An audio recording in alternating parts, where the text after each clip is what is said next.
So, how's everybody feeling? Feeling relaxed? Chilled out?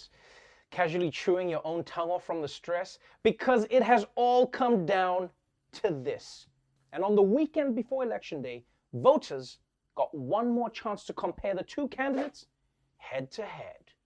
I'm running as a proud Democrat, but I will govern as an American president for everybody. Under Biden, there will be no school, no graduations, no weddings, no Thanksgivings, no Easters, no Christmases, and no 4th of July. Other than that, you're going to have a wonderful life. I will work as hard for those who don't support me as those who do support me. I mean it. His new deal in those sunglasses, he was very agitated, right? See him, yes? And then you'd have like two cars honk, honk, honk. That's the job of a president. The duty to care. The duty to care for everyone.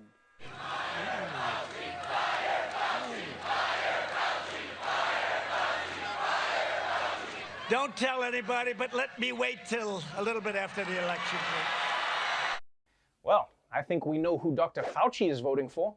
I mean, it's actually nice to have the election be that clear for you. Because most people are like, which candidate better reflects my vision of America? Dr. Fauci's like, all right, which candidate isn't going to fire my ass? You know, I can safely say that I've never seen a president go after individual people.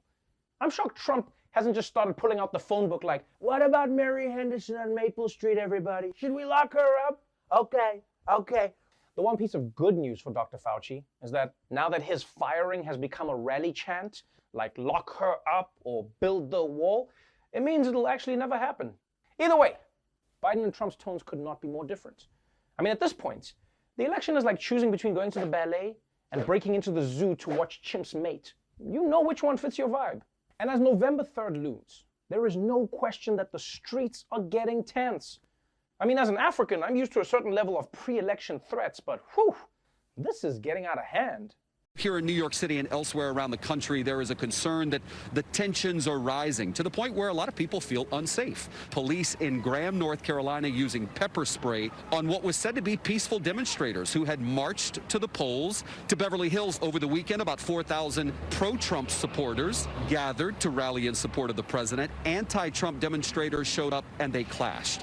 Back here in the tri-state, there were caravans of pro-Trump supporters who actually blocked major thoroughfares, bridges, stopping people from getting into New York City at one point. The backup was in one area more than 5 miles. And across the United States, businesses boarding up their windows, their doors, and taking other security measures in anticipation and fear of possible election unrest. Authorities are expected to be putting back into place a non-scalable fence around the White House. A group of Trump supporters surround a Biden campaign bus in Texas on Friday. It forced Biden's camp to cancel a rally. You know shit is real when even the White House is putting up extra fences and barriers.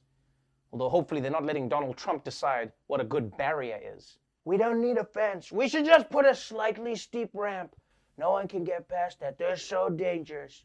Although if it were me, I wouldn't put up an extra fence. I'd just paint the White House a different color. Yeah. Then when Antifa come, I'll be like, the White House? No, this is the purple house. Try down the block, dearie. But yes, everyone is worried about post-election violence. And I'll be honest with you. If shit goes down, you're not going to see me going downtown and looting. No. I'm going to be looting at the outlet malls. They've got much better deals. And look, I'm not looking for a fight. But don't play around, guys. I'm always ready to throw down if I have to.